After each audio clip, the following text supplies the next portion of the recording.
Hello, we've got a H2D in here for repair. Well, a couple H2Ds and some more. We got like 4 of them in here for repair. All same thing, which is hot end cooling fan is making a noise and going bad. Same for all of them. Either way, I just wanted to show everyone what the inside back of the H2D looks like when it's torn apart. Got all your different thermistor, heater cartridge wires, sensors, etc. There's 2 boards on the H2D. This one right here is the TH board.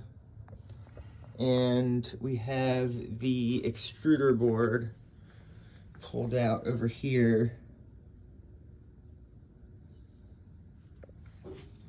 So yeah, I just wanted to show everybody in case they were curious what the inside of the H2D looks like.